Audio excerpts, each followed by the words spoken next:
ചെയ്തു. ഇസ്രായേൽ ജനത്തോട് പറയുക, 7-ാം മാസം 15-ാം ദിവസം മുതൽ 7 ദിവസത്തേക്ക് കർത്താവിന്റെ കൂടാരത്തിനാളാണ്.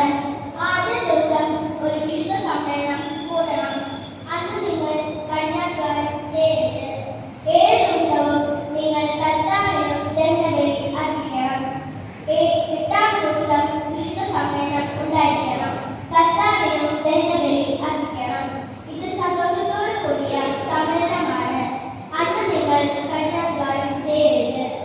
കർത്താവിനും ദഹനബലിയും ധാന്യബലിയും പാനീയബലിയും മറ്റു ബലികൾ അർപ്പിക്കേണ്ടതും വിശുദ്ധ സമ്മേളനമായി നിങ്ങൾ പ്രഖ്യാപിക്കേണ്ടതും ആയ കർത്താവിന്റെ നിർദ്ദിഷ്ട തിരുനാളുകളാണ് ഇവ.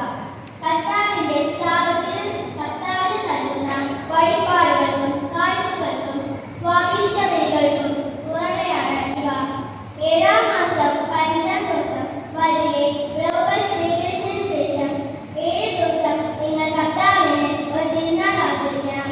ആദ്യ ദിവസവും 8-ാം ദിവസവും സാപത്തായിരിക്കണം. 1-ാം ദിവസം ഭംഗിയുള്ള പഴങ്ങളും ഈന്തപ്പനയോലയും ഇടതൂർന്ന ചില്ലകളും ആർത്തരി കൊമ്പുകളും കെട്ടിടണം. നിങ്ങളുടെ ദൈവമായ കർത്താവിന്റെ സന്നിധിയിൽ 7 ദിവസം സന്തോഷിച്ച് ആഹ്ലാദിക്കണം. വർഷം തോറും 7 ദിവസം കർത്താവിന്റെ തിരുനാളായി ആഘോഷിക്കണം. നിങ്ങളുടെ സന്തതികൾക്കുള്ള ശാശ്വത നിയമമാണിത്. 7-ാം മാസത്തിൽ ഈ തിരുനാൾ നിങ്ങൾ ആഘോഷിക്കണം. 7 ദിവസത്തേക്ക് നിങ്ങൾ കൂടാരങ്ങളിൽ വസിക്കണം.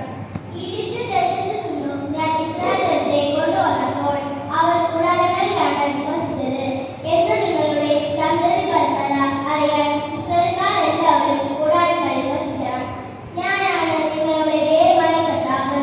ഇപ്രകാരം മോശെ ഇസ്രായേൽ ജനത്തോട് കർത്താവിന്റെ നിർദ്ദിഷ്ട തിരുനാളുകൾ പ്രഖ്യാപിച്ചു.